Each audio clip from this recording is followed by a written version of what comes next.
तो student start करते हैं question number 33। Question number 3 exercise है आपकी 19.2 आर.डी. शर्मा बुक से क्लास 9 के लिए। तो स्टूडेंट क्वेश्चन को देख लेते हैं। क्वेश्चन आपके सामने पीछे है, मैं जरा बुक में से मैं आपके लिए क्वेश्चन समझा देता हूं। तो क्वेश्चन आपको क्या दिया हुआ है, आर.डी. शर्मा बुक में से है। तो देखिए क्वेश्चन दिया हुआ है C1 and C2 are the two cylinder having equal surface area, यानी C1 और C2 दो सिलेंडर है। ठीक है, एक रफली हम डायग्राम बना लेते हैं। तो C1 और C2 जो है दो सिलेंडर्स हैं, ठीक है ना।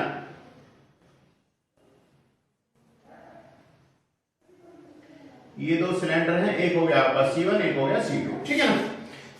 और हमें क्या दिया हुआ था, radius of each cylinder is equal to the height of the other, यानी कि अगर पहले की हम अगर इसकी रेडियस माने तो ये रेडियस दूसरे के h के इक्वल है, ठीक है ना। r इक्वल टू क्या है, h है। और दूसरे में हमें क्या दिया हुआ है, और इसी प्रकार से क्या हो जाएगी, दूसरे की इसकी जो रेडियस हो जाएगी वो इस वाले की हाइट के इक्वल हो जाएगी, ठीक है। अभी मैं आपको समझाऊंगा किस तरीके से करेंगे। अच्छा, the sum of the volume of both cylinder is 250 pi. दोनों जो हैं आपके सिलेंडर्स, उनका वॉल्यूम का सम कितना दिया हुआ है, टोटल दिया हुआ है 200 पाई। तो यानी कि पहले का हो जाएगा V1 और दूसरे का अगर हम मान लें V2 इक्वल टू कितना हो जाएगा 250 पाई। 250 पाई में दिया हुआ है, ठीक है ना। अच्छा, अब हमें निकालना क्या है, find the sum of the curve surface area. और हमें क्या करना है, दोनों के कर्व सरफेस एरिया का सम जो है वो हमें निकालना है, ठीक है ना। तो हम मान लेते हैं curve surface area of first cylinder and curve surface area of second cylinder, जो भी आएगा वो हमें फाइंड आउट करना है, ठीक है। तो स्टूडेंट क्वेश्चन को स्टार्ट करता हूं मैं। तो स्टूडेंट यहां पर आप समझिए आपको क्या निकालना है। हमें क्या दिया हुआ है, C1 एंड C2 क्या है, आपके दो सिलेंडर है। तो हम मान लेते हैं क्या है, C1 एंड, दिखाई दे रहा है आपको, ठीक है। C1 and C2 are two cylinder. Two क्या है, सिलेंडर है आपके। अच्छा, जिनके वॉल्यूम को क्या हम मान लेते हैं, C1 और C2 है ना, तो हम इनका मान लेते हैं, ठीक है ना। तो क्या हो जाएगा C1 और दूसरा क्या हो जाएगा, ये आपका C2 हो जाएगा, ठीक है ना। अब हमें क्या दिया हुआ है, ध्यान दीजिए, हमें क्या दिया हुआ है, इसकी जो R1 हो जाएगी, R1 देखो इसकी क्या हो जाएगी, हमें R जो है रेडियस और हाइट, हमें दो चीजों से मतलब है। तो पहले की जो R हो जाएगी वो क्या हो जाएगी R1, और क्या हो जाएगी, जो हाइट हो जाएगी वो क्या कर लेंगे हम, H1 हो जाएगी। सेम इसी तरीके से R2 और H2, यानी कि radius equal to R and height equal to क्या हो जाएगी, H। तो जो हमारा फर्स्ट सिलेंडर होगा उसकी हम क्या मानेंगे, R1 H1, रेडियस क्या हो जाएगी R1 और H1 क्या हो जाएगी, हाइट हो जाएगी। सेम इसी तरीके से जो आपका सेकंड सिलेंडर है, रेडियस क्या हो जाएगी R2 और H2 क्या मान लेंगे, उसकी हाइट को मान लेंगे, ठीक है। ये तो यहां तक जो जैसे जैसे आपसे क्वेश्चन बोल रहा है वैसे वैसे कर लेते हैं। अब चलते हैं हम, हमें क्वेश्चन में क्या दिया हुआ है, अकॉर्डिंग टू क्या क्वेश्चन। अब ध्यान दीजिए, अकॉर्डिंग टू क्वेश्चन, प्रश्न के अनुसार क्या हो जाएगा, हमें क्वेश्चन में दिया हुआ है कि एक सिलेंडर की, यानी अगर C1 की जो रेडियस है वो C2 की क्या है, हाइट है। ध्यान दीजिए, C1 की रेडियस क्या है, C2 की हाइट है, और जो C2 की रेडियस है वो क्या है, C1 की हाइट है, ठीक है ना। तो ध्यान दीजिए, हम क्या करेंगे, R1 इक्वल टू क्या हो जाएगी, H2। R1 क्या थी, आपकी रेडियस थी C1 की, और हाइट क्या है उसकी, H2 के बराबर है। क्वेश्चन में हमसे दिया हुआ है the radius of each cylinder is equal to the height of the other cylinder, ठीक है ना। तो यानी रेडियस जो हो जाएगी वो दूसरे की हाइट के इक्वल हो जाएगी, ठीक है ना। और जो दूसरे की आपकी जो रेडियस है वो दूसरे पहले वाले की हाइट के इक्वल हो जाएगी, ठीक है। तो अब हम क्या करेंगे, R1 इक्वल टू क्या हो जाएगी, H2। अब हम यहाँ R1 और H के अंदर अगर हम रखेंगे तो हमारा क्वेश्चन जो है वो थोड़ा कॉम्प्लिकेटेड हो जाएगा। तो हम इसे क्या मानते हैं कि यानी कि पहले की R1 यानी रेडियस जो है वो दूसरे की हाइट के इक्वल है, तो हम इसे मान लेते हैं X। और R2 जो है वो पहले वाले की हाइट के इक्वल है, इसे मान लेते हैं हम Y। ध्यान दीजिए, अब हमने क्या माना, इन्हें X और Y की फॉर्म में हमने ये दोनों हमने मान लिए, ठीक है। अब हम क्या करेंगे, अपने फॉर्मूले में पुट कर देते हैं। तो फॉर्मूले में क्या दिया हुआ है, देखिए हमें क्या दिया हुआ है, दोनों का जो है आपका हमें क्या निकालना, टोटल सरफेस एरिया, ठीक है ना। The sum of the volume cylinder तो हमें दिया हुआ 250, ठीक है ना। तो हम क्या करेंगे, सबसे पहले क्या है, C1 and C2 are the two cylinder having equal total surface area. तो दोनों सिलेंडर्स का जो टोटल सरफेस एरिया यानी TS जो है वो इक्वल है, तो बिल्कुल इसी को यूज करते हैं।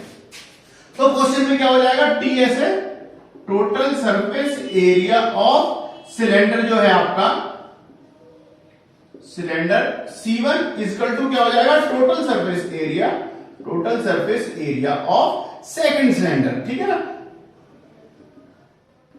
सिलेंडर और सेकंड कौन सा था आपका C2, ठीक है। अब टोटल सरफेस एरिया का फॉर्मूला पुट कर देते हैं। तो टोटल सरफेस एरिया क्या होता है आप ध्यान दीजिए। तो मैं आपको यहां बता दूं, total surface area of cylinder formula होता क्या है, ये होता है स्टूडेंट 2 पाई, ध्यान दीजिए 2 पाई आर एच प्लस आर, क्या होता है 2 पाई आर एच प्लस आर, ये होता है ये आपका total surface area of cylinder. तो यहां से क्या हो जाएगा, फर्स्ट के लिए क्या हो जाएगा, ध्यान दीजिए 2 पाई आर, और आर जो थी वो क्या है पहले की R1 है, तो मैं यहीं से पुट कर देता हूं, ध्यान दीजिएगा। ये क्या हो जाएगी 2 पाई R1 और फिर क्या हो जाएगी H प्लस R है, तो इसकी हाइट क्या हो जाएगी आपकी H हो जाने वाली है, तो H को कर दो पहले, तो H1 और प्लस क्या हो जाएगी R1, ठीक है। ये क्या हो गई, इसकी हाइट हो गई और इसकी रेडियस रख दी। सेम इसी तरीके से सेकंड पे चलते हैं, सेकंड में भी क्या हो जाएगी, सेकंड की क्या है 2 पाई R, ये इसकी R क्या हो जाएगी आपकी R2 की वैल्यू हो जाएगी रेडियस, ठीक है। फिर क्या हो जाएगी आपकी H2 और प्लस R2, ठीक है ना। अभी हमने आपस में चेंज भी कर लेंगे, तब भी हमने बस क्या करना है ध्यान दीजिए, जहां R2 है उसकी इक्वल क्या है H1, तो दोनों को हम क्या मान लेंगे y मान लेंगे, और R1 और H2 को क्या मान लेंगे हम x मान लेंगे। यहां पे हम क्या करते हैं, इन दोनों को पुट कर देते हैं, ठीक है ना। तो सबसे पहले तो एक काम कीजिए, जो चीजें जो इक्वल है 2 पाई से 2 पाई क्या हो गया आपका कैंसिल हो गया। अब R1 की वैल्यू अगर मैं रखूं तो R1 की वैल्यू क्या है x है, हमने यहां से क्या रख दिया R1 और H2 की वैल्यू क्या माननी है हमें x माननी है, तो यहां से मैं पुट कर देता हूं क्या हो जाएगी x, और H1 की वैल्यू क्या होगी y होगी, यहां से मानेंगे तो क्या हो जाएगी y, और प्लस आप ध्यान दीजिए R1 की वैल्यू क्या है x, पुट कर दी इक्वल टू R2 की वैल्यू क्या माननी है y माननी है, y रख लीजिए, और H2 की वैल्यू क्या माननी है x माननी है, और प्लस R2 की वैल्यू क्या माननी है y माननी है, ठीक है ना। अब आप ध्यान दीजिए यहां से, अब देखिए x plus y y plus x plus y या y प्लस x दोनों ही इक्वल होंगे, दोनों को ही हम क्या लिख सकते हैं x प्लस वाई लिख सकते हैं, तो इसलिए x प्लस वाई से x प्लस वाई क्या हो जाएगा कैंसिल हो जाएगा। अब यहां से कैंसिल करने के बाद हमें क्या मिला है x इक्वल टू वाई, ध्यान दीजिए अब हमें क्या मिल गया x equal to y. Question students थोड़ा लेंथी है, इसलिए मुझे थोड़ा सा छोटा छोटा लिखना पड़ रहा है, ठीक है ना। तो इसलिए कभी कभार मैं इसके जो आपके कैमरे के फ्रेम से बाहर हो जा रहा हूं, पर आप ध्यान दीजिए क्योंकि आपको डिस्प्ले दिखाई देना बहुत जरूरी है, ठीक है ना। तो यहां पर ध्यान दीजिए x इक्वल टू क्या मिल गया हमें y, तो यहां से हम इसे मान लेंगे इक्वेशन नंबर 1। आपको यहां तक दिखाई दे रहा है, तो ये हमने क्या मान लिया इक्वेशन नंबर 1 मान लिया। अब स्टूडेंट ध्यान दीजिए, अब हमें क्वेश्चन में क्या दिया हुआ है, दोनों का जो है sum of the volume of both cylinder, यानी दोनों सिलेंडर्स का जो वॉल्यूम है उसका सम हमें क्या गिवन है 250 पाई, तो रखते हैं इसे क्वेश्चन में। तो अब हमें क्या दिया हुआ है, अब देखिए मैं सेकंड में यहां पर चलता हूं, जितना आपने कर लिया होगा, ठीक है। अब हमें क्या दिया हुआ है, सेकंड में दिया हुआ है दोनों का सम जो है वॉल्यूम का वो क्या है 250 पाई है, ठीक है ना। तो अब हम यहां पर रख लेते हैं, तो क्या हो जाएगा वॉल्यूम ऑफ C1 और plus volume of C2 cylinder. ध्यान दीजिए अब ये मैं CSA वाला जो है ये फंडा थोड़ी जगह कम है, मैं इसे कर देता हूं, इक्वल टू क्या है 250 पाई है, ठीक है 250 पाई। अब इसका C1 का जो वॉल्यूम होता है सिलेंडर, वॉल्यूम ऑफ सिलेंडर क्या होता है पाई आर स्क्वायर एच, तो क्या हो जाएगा यहां से ध्यान दीजिए पाई आर स्क्वायर एच होता है। तो जब आर की हम बात कर रहे हैं फर्स्ट की, यानी फर्स्ट सिलेंडर है, तो उसकी हमने क्या रेडियस क्या होगी R1 थी, तो हाइट क्या होगी H1 हो जाएगी, प्लस सेम इसी तरीके से पाई आर स्क्वायर, तो देखो 2 का स्क्वायर हो जाएगा क्योंकि रेडियस क्या है इसकी R2, सेकंड के लिए हमें क्या माना है R2 मानिए, और इनटू क्या हो जाएगी H2 इक्वल टू कितना है 250 पाई। अब ध्यान दीजिए अगर मैं दोनों में से यहां से पहले कॉमन लूं तो देखिए पाई कॉमन आ गया, अब क्या है R1 स्क्वायर H1 और प्लस क्या है R2 स्क्वायर H2, ध्यान दीजिए इक्वल टू कितना है 250 पाई। अब पाई से पाई कर दीजिए आप कैंसिल। अब हम एक काम कर सकते हैं, यहां से R1 और H1 की वैल्यू पुट कर दें। R1 की वैल्यू क्या है x है, तो ठीक है x का स्क्वायर कर दूं मैं, R1 का स्क्वायर तो x का स्क्वायर हो जाएगा इनटू H1। तो आप ध्यान दीजिए H1 की वैल्यू क्या है y है, H1 की वैल्यू क्या है y, पुट कर दीजिए। अब R2 का स्क्वायर, R2 कितना है R2 क्या है ये भी y है, तो इसका भी अगर स्क्वायर करेंगे तो y स्क्वायर हो जाएगा इनटू H2 की वैल्यू क्या है x है, इसका टू कितना है 250 पाई, ठीक है ना। अब अगर मैं यहां से स्टूडेंट कॉमन लेने लगूं तो आप यहां से ध्यान दीजिए एक्स वाई कॉमन आ जाएगा, एक्स वाई दोनों क्या हो गए कॉमन हो गए, तो हमें यहां से क्या मिला एक्स वाई कॉमन आ गए, तो यहां से मिला जी हमें वाई, क्या मिला y plus x equal to कितना हो गया 250। ध्यान दीजिए एक्स वाई क्या हो गया हमने अपने कॉमन ले लिए, और x प्लस वाई जो है ये हमें इसमें आ गए हैं, ठीक है ना। तो देखिए एक्स वाई ब्रैकेट में क्या हो गया y plus x equal to 250। अब ये हो गई है आपकी इक्वेशन नंबर 2। ध्यान दीजिए, ये क्या बना दिया हमने, इक्वेशन नंबर 2 बन गई है।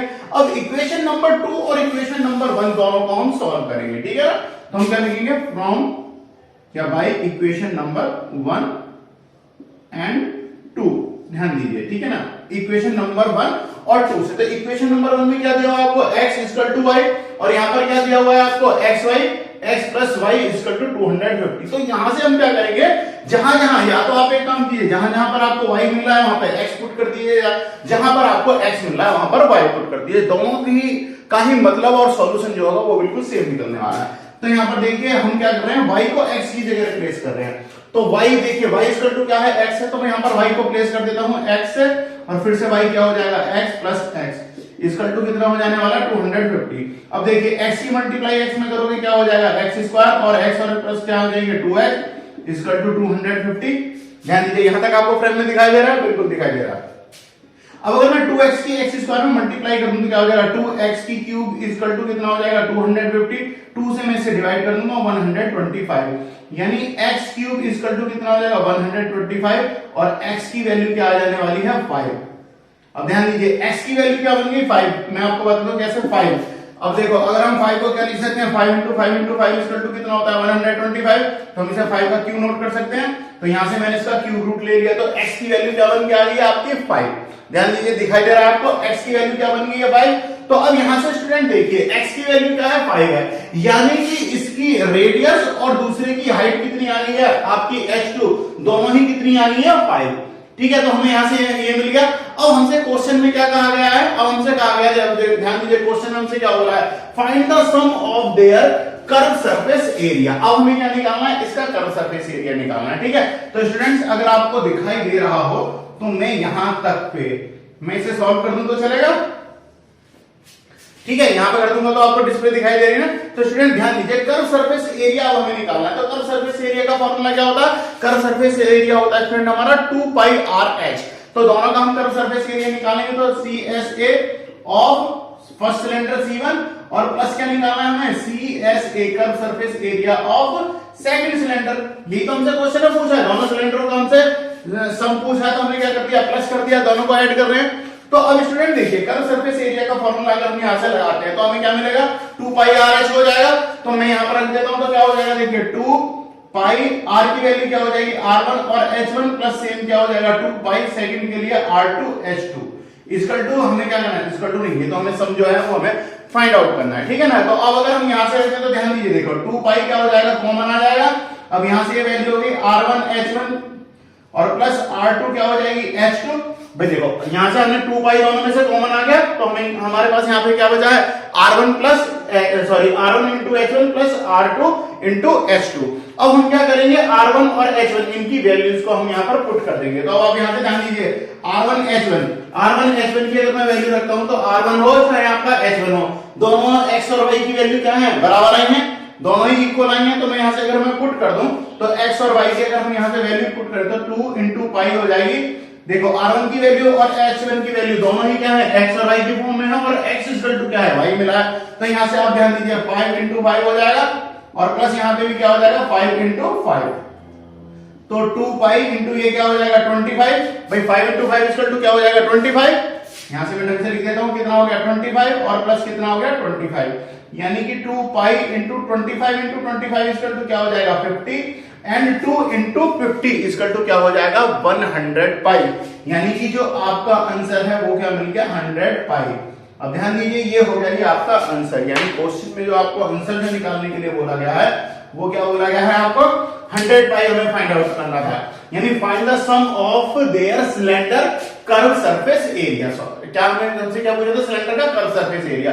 तो कर्व सरफेस एरिया दोनों सिलेंडर्स का हमने सम कर दिया, और उसका सम स्टूडेंट्स क्या निकल के आया है आपका 100 पाई। तो स्टूडेंट इसी के साथ क्वेश्चन आपका कंप्लीट है।